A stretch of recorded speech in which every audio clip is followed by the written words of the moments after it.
flexion of the hip, and be ready to go to the side. You ready? Go. Side.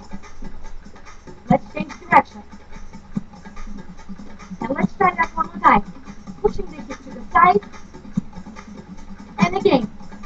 You're going to go to the whole base. Arms up. Arms up. Now let's do speed that. Let's take it down. Let's take it up. Take it down. Let's go forward. Very small step. Let's take it back. Let's go forward again. Push that ribcage to the side. Let's take it back. Let's go back to the whole base. Arms up. Speed that on the left side. Arms up. Speed that on the right other side. Take it down. Take it up. Take it down. Ready to go side. Now. Side.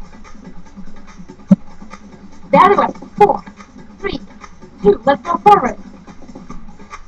Now prepare to do a flexion. And again.